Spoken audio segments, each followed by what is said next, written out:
Welcome to Season 2 of Beyond Sport with Fiona Stewart. In this podcast, we chat with athletes, coaches, and industry professionals at all levels of sport about the benefits that being involved in sport has provided them outside of just the performance side of things. I'm your host, Fiona. I've always wanted to delve deeper into the physical, social, and mental benefits being involved in sport has provided people. This is a completely independent podcast that has been created to share the journey and lessons of top-level sporting professionals, but also your everyday lover of sport.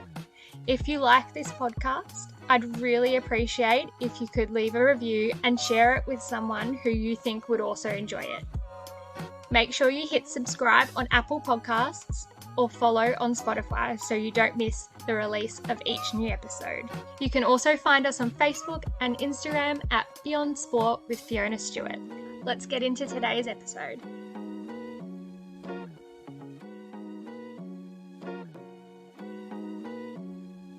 This week's guest is Shannon Barnes, who represents Australia in the sport of floorball. If you're not sure what floorball is, don't worry, I didn't know either.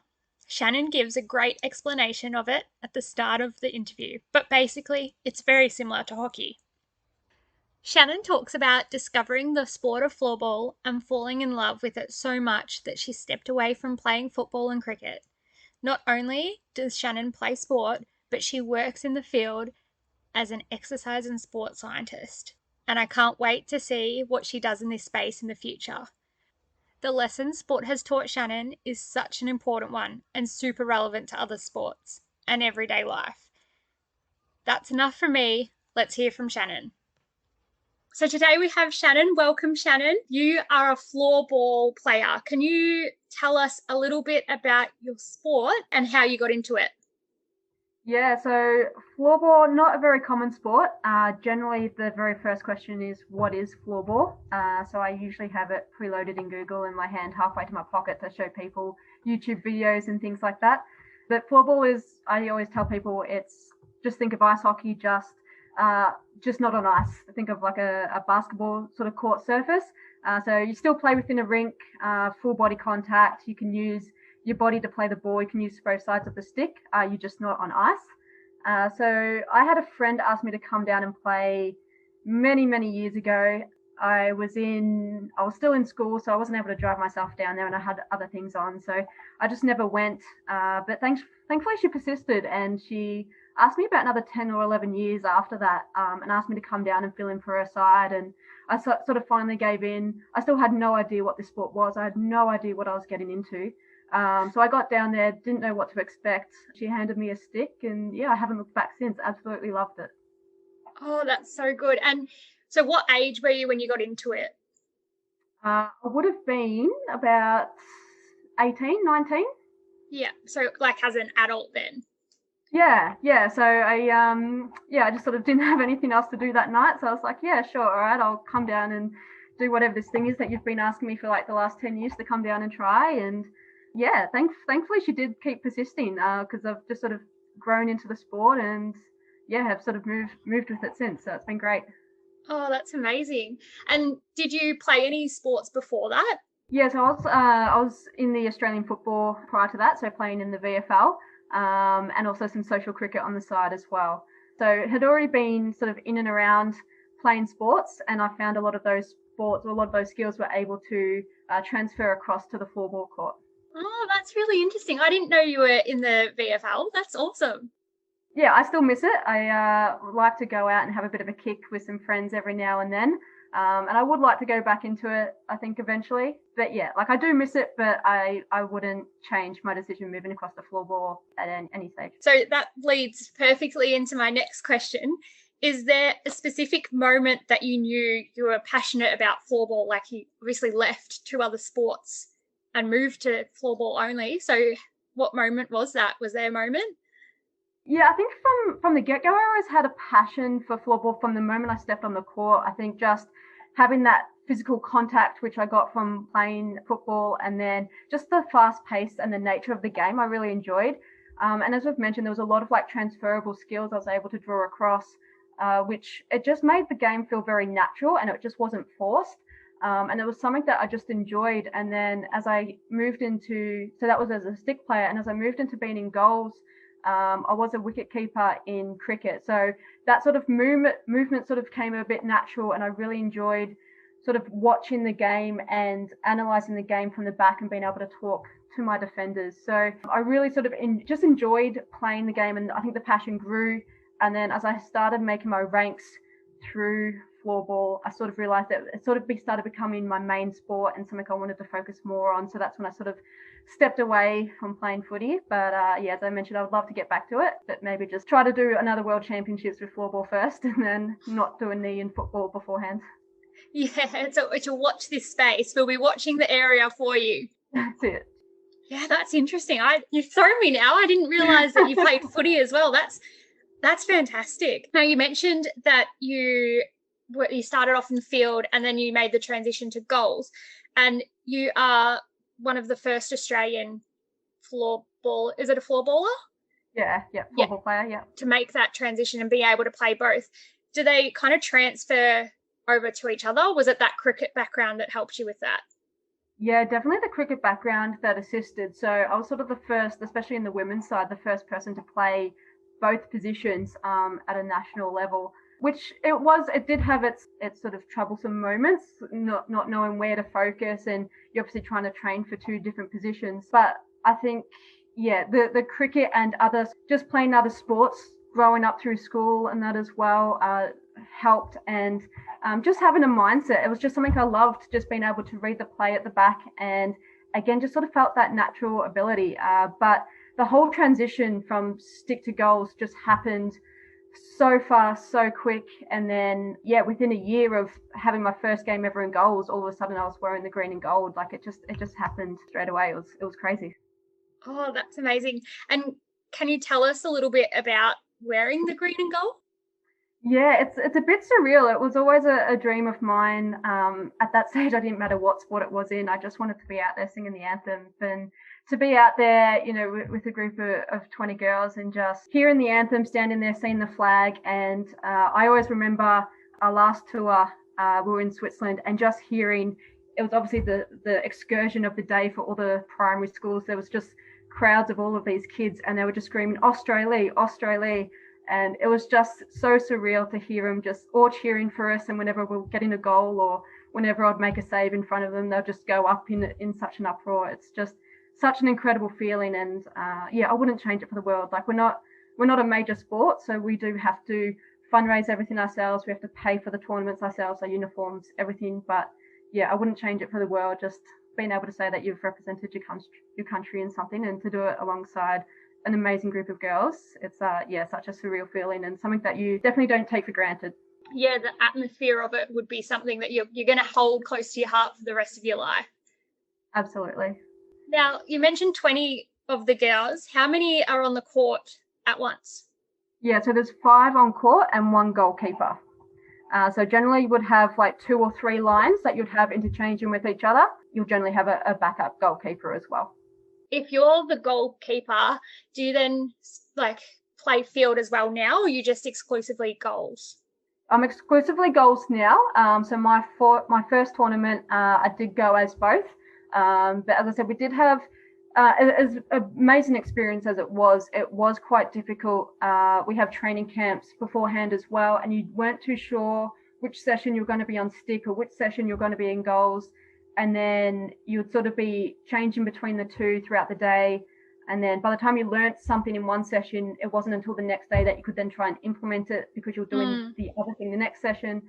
So it became very hard to try and train for both. Whereas I absolutely love stick, but yeah, we sort of I got to sit down with the coach at the end of the tournament and go, okay, where do we see myself moving forward, and what would be the best position for me to focus on? And we both agreed that goals was the one to be. And yeah, it's been amazing. I still get to play stick occasionally down in the local league, but yeah, I wouldn't change being from goals at all.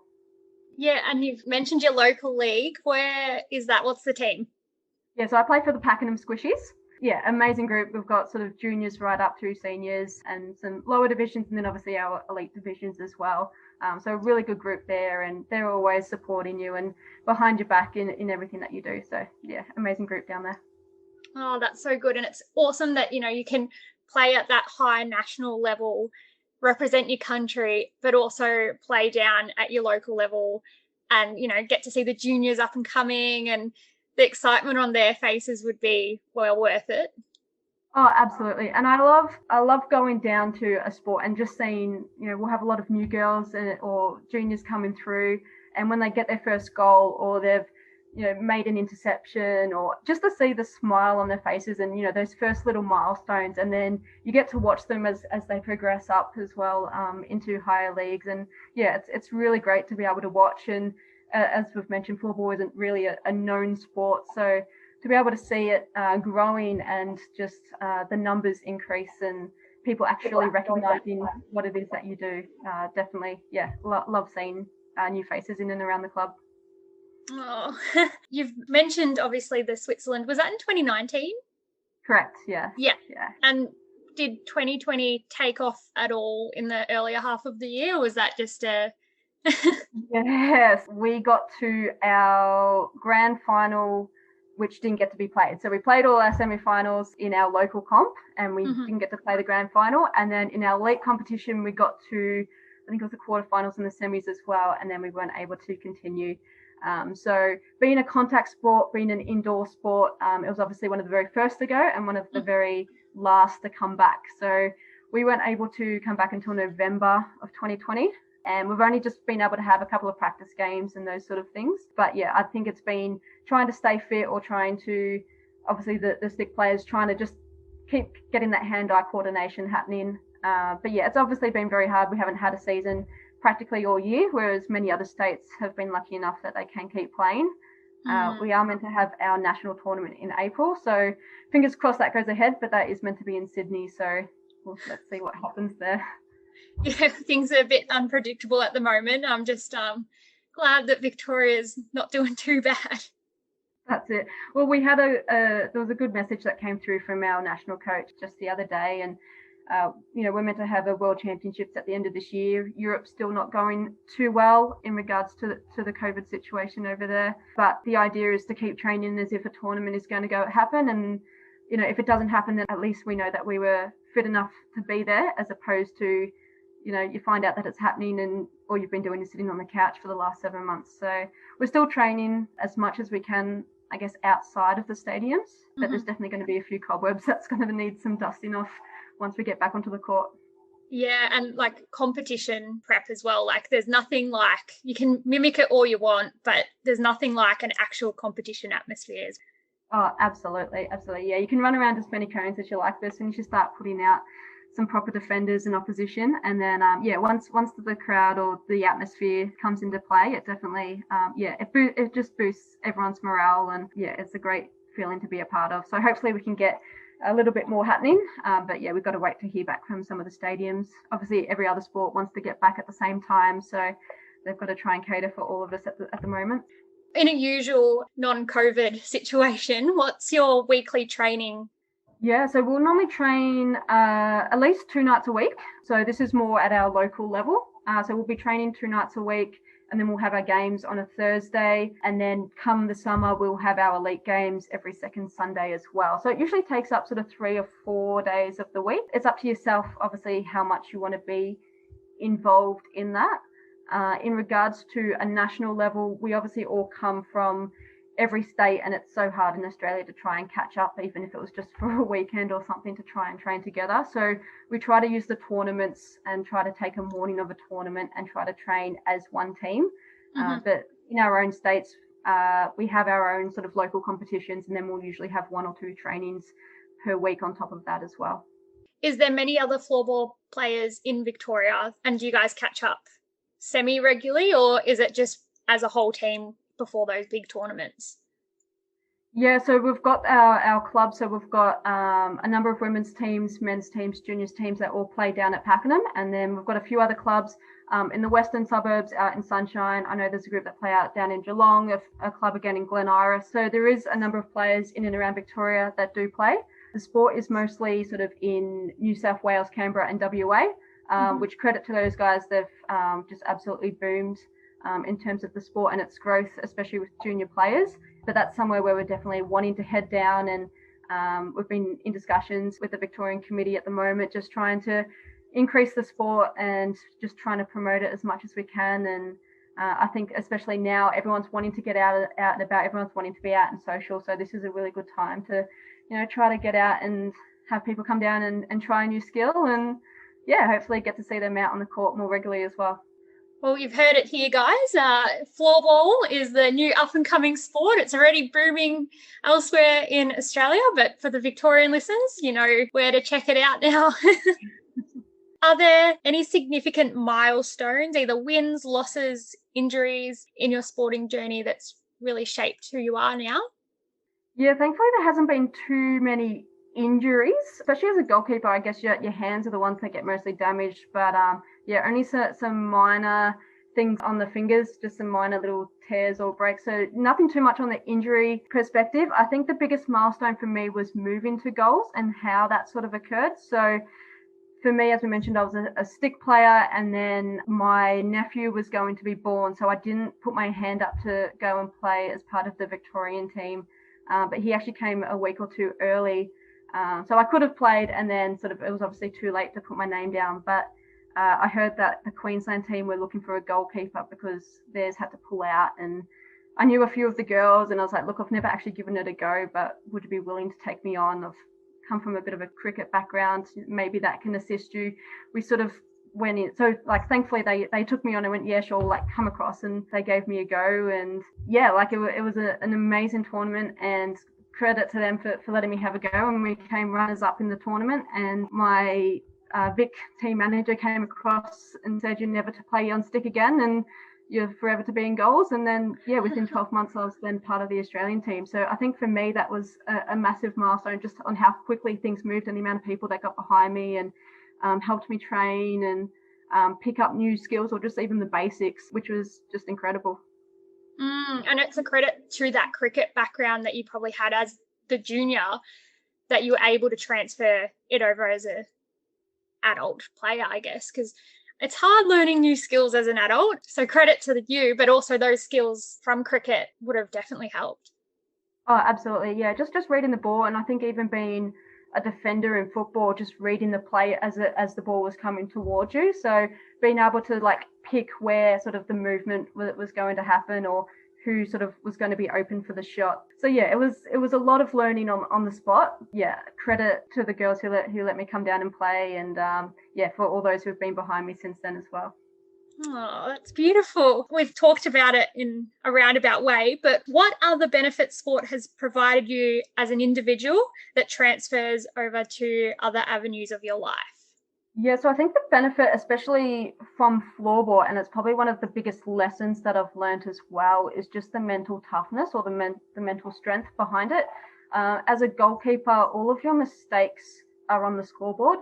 If you're a stick player, you have a chance to at least try and rectify any mistake, whereas as a goalkeeper, even if it's your fault or not, your mistakes are literally on a tally in front of you for the next hour, kind of thing. So for myself, it's very much about not having to refocus and not worrying about the goal that's just gone through, because as soon as you're still worrying about the past, 2, 3, 4 will all of a sudden happen as well. So I take that a lot into life as well. So just focusing on the moment, not sort of worrying about the past, and just knowing that you can only control what you can control. You can't control everyone else, or you can't control what other actions are, but you can control how you are to react to things. So I think having to take that mental toughness from the sport, I've been able to apply that more so into my career and other things. And especially, I think COVID's a really good example as well, as just doing what you can do at the time and what you can control, and just sort of focusing on the moment rather than on the past. Yeah, I think that's probably the biggest lesson, or the biggest benefit of sport that I've been able to bring across to my own life. Oh, wow. And that's such a relevant lesson, especially in the year that we've all just had, and maybe the year that we're going to have. Wow, I really didn't think of it that way, that as a goalie, they're not mistakes, but the score is literally staring you in front of your face the whole time. I didn't really think of that.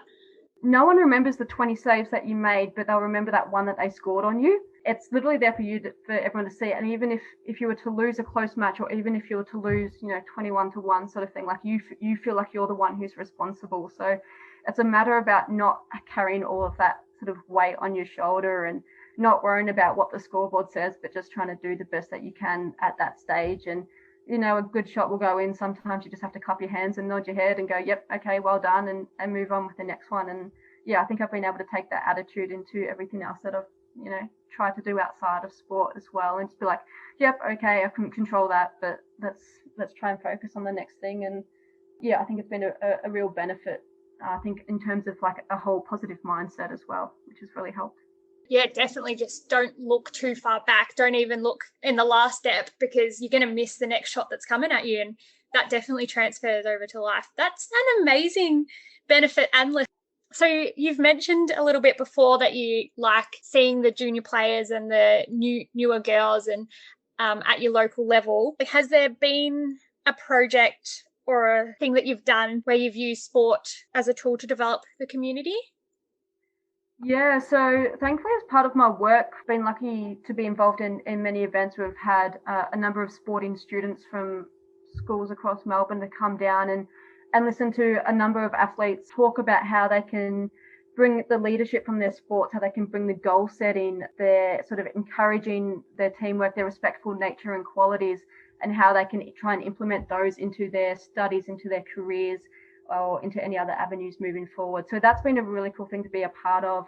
And what do you do for work? So I'm a sports scientist, so I teach at a university and run their research and the teaching labs. Oh, so you are still professionally involved in sport as well as your own athletic career. Absolutely, yeah. So I sort of see it from both sides. So I'm sort of on the court, and then I see it from sort of a coaching and a data analytical point of view as well. So yeah, I sit on both sides of the fence occasionally. Oh, that's so incredible. And do you analyze just your own floorball kind of sport, or what other sports do you look at? Yeah, so in my field, I've generally focused on sort of football, tennis, and soccer, a little bit on the athletics and swimming as well. So I've been able to be involved in a number of different sports. We have had a couple of guys come and do some analytical things for floorball in the past, but I think it's definitely an avenue that I would like to go down in future as well, and try to do. I work in a little bit of the 3D motion side of things, and in terms of sports, so I wouldn't mind trying to reconstruct some of the floorball shots and try to really break down the movement, and yeah, try to then bring those basics back down to the core level, and try to promote, I guess, the growth or promote skills in that way as well. Oh, that's so cool. And I guess probably because floorball isn't one of the big sports in Australia, and I say that with quotation marks, I guess it probably hasn't been analysed in that technical sense yet, because technology is probably looking at those big sports in Australia first. That's a really interesting space that you can potentially get into. Yeah, so we might have to jump in on this project together, and we'll have something happening. But yeah, no, it's definitely exciting. So there's been a little bit of research done in Europe, and I'm in discussions with a couple of the sports science guys in Singapore. But just the growth is phenomenal, especially in Asia in terms of floorball. So we're just getting more and more competitive, and it's just incredible to see. So yeah, hopefully we can get a little bit more data. And I know one of our guys up in Canberra, he's done a paper out in terms of like where most shots have sort of occurred and things like that as well. So yeah, there's definitely a space for it, and yeah, hopefully it's an avenue that we can try and hit and target a little bit later on. Yeah, and do you find, and this is just a random question that's coming into my head, but when you're playing, do you find that you're almost like working and Always. thinking about all those things? Yeah. Always, absolutely, yeah. Even just walking down the street, I can just be like, "You've had a knee reconstruction. Oh yeah, you've got a bit of a sore or tight hip." Like I can just sort of pick things. So yeah, absolutely.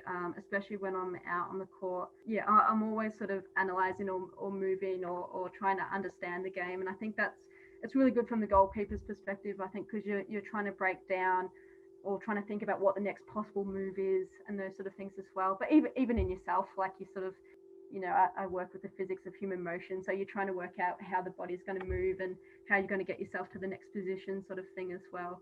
So yeah, never really switch off, but I love what I do as well, so it's not necessarily a bad thing. That's insane. Oh my gosh, I absolutely love that you are able to do that, and that you're probably such an asset to your team by being able to think that way. And yeah, we have a lot of and credit like this. I have such high respect for this person, and she's a fellow goalkeeper as well. But we'll do a lot of sort of goal setting tasks, and we do a lot of a lot of data talk and that sort of stuff as well with the team. And I think it's in any sport, and we're seeing it. Even when we're watching the AFL or cricket and soccer or anything like that now, you're seeing so much more data and tracking and how far someone's run or how quickly they can move. So it's been implemented in sport so much more now, and I think it's only going to increase in terms of the sports science or the science behind sport anyway. I hope that I get to see your name on one of the first floorball 3D analyses. Yeah, I'll keep you in the loop, that's for sure. Please do, because that's really exciting stuff. So that's with work. What else have you been involved in? And then in terms of floorball, I've had the pleasure to be a part of a number of fundraising events and charity events where we've been able to have the general public come down and just have a bit of a hit and get to know each other, try new skills, and just to be able to have a laugh. And I think sport is a really good way to do that, to bring people together, and no matter who you are as well. That's it. We've had a few other athletes and coaches say that it's really a good equalizer, and it doesn't matter who you are, where you've come from, but sport is a very big thing that brings people together. And yeah, it's incredible, and I've witnessed it, and you've obviously been living it. That's the one thing that I love most about physical activity is that sport doesn't discriminate. Like, it doesn't matter about age, gender, ethnic background, your disability. You can still partake to some level. And that's what I love so much about it, is that everyone can be involved. And yeah, and you're all out there, say, hitting the ball, or you're all out there running on the track or in the ocean swimming, and yeah, it just bonds people a little bit, I don't know, maybe deeper than maybe the general work or going out to the pub and drinking or whatever people who aren't involved in sport do. Yeah, it's absolutely incredible. Yeah, so true. And even just like being able to share those common interests and things as well. And yeah, I know just playing sport, even on a social level with cricket and that as well, it's amazing just to meet new people and to see everybody out there just having a go and having some fun. And rather than being stuck indoors, just to get outside. And you see families get out, and I remember playing cricket or kicking the footy in the street sort of thing. So yeah, it's just a great way to be outdoors and having fun, and it's not just for the physical benefits but for mental and social as well. 100%. That's the whole reason I started this podcast, was to get that message out, that it's not about the performance of the athlete or the medals that you win. It's all about the other aspects. Oh, absolutely. Yeah, I don't remember the medals or anything or any of the accolades, but I remember the people that I was there with. So I think that's definitely the most important part of it. Oh, that's so beautiful, and I hope they hear that and they feel the same way as well. This is the lucky last question. Where do you see the future of sport? So either floorball or sport as a whole? Yeah, so as we've mentioned, like, it's been a sport in general, as I've said, is such a huge part of any culture. It doesn't have to be in Australia. You see it worldwide. It's a massive part of culture, and even physical activity has been used a lot in terms of medicine and trying to help people in different sort of mental, social, or physical illnesses and things like that as well. So I think sport will continue to grow, and especially after a year that's been, I think just being out and about is going to be something that everyone's going to be wanting to be a part of.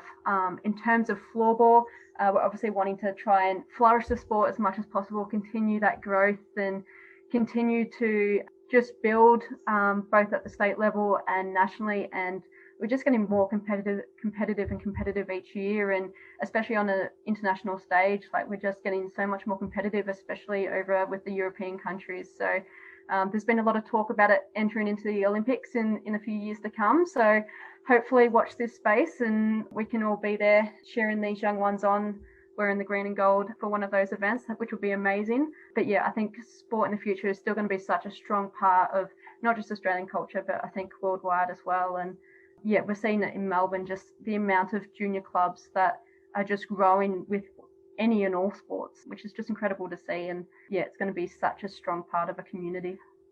I feel like 30 years ago, sport wasn't this big community, mentally, socially aspect. It was more so, you go out and you play, or you go out and you compete. But nowadays it is more holistic. And I like that's maybe attracting people who would have shied away from it before. Yeah, absolutely. And there's so many more avenues. I mean, as we've mentioned, I've come from a football background. We never had the AFL when I was playing. So, so there's so many more opportunities now, especially for girls to come through on sports, but also for all disabilities and backgrounds. So, yeah, it's an amazing opportunity. And I think those opportunities are just going to continue to grow and grow. And, it's not going to hold anyone back, I think, in years to come. Yeah, it's definitely exciting stuff. And I can't wait to see, where my kids are going to grow up and have the opportunities. It's going to be, again, probably more than what I had at their age. So yeah, that's awesome. Now I have a follow-up question. Where can we find information on Floorball? We do have a Victorian Floorball website that you can look up, and on there it will have a list of all the current clubs that, if you wanted to have a go, by all means, come down and have a bit of a hit. We do run a few sort of come and try little sessions. And then, each club will have a contact. There's plenty of YouTube videos and that sort of stuff out there as well. And feel free to contact anyone around Floorball. We're always happy to come and chat about it as well and tell you about this crazy sport that not many people know about. So, we're always more than happy to come and chat. And potentially poach some cricket players for goalkeeping spots. Absolutely, yes. We do get a lot of hockey players that come across because it's quite transferable, but we'll try to hit a few other sports in that as well. And it's a lot of skills that can transfer across for sure. Yeah, well, I'll be sure to link some pages in the show notes and on our Facebook and Instagram so people can potentially find it if they're interested and get in touch with those clubs that you've mentioned. Yeah, absolutely. Yeah, they've all got, so I know Pakenham Squishies, the Victorian Floorball, they've all got their own sort of Facebook and Instagrams and that as well. So amazing. Well, thank you so much for joining us, Shannon. I really, really appreciate it. And I'm super excited for this episode to air. No, thank you. It's been fun. It's been lovely chatting with you. Thank you for listening to another episode of Beyond Sport with Fiona Stewart. If you liked this episode, please share it with someone that you think would also like it. If you want to find out more, you can find us at Beyond Sport with Fiona Stewart on both Facebook and Instagram. Until next time.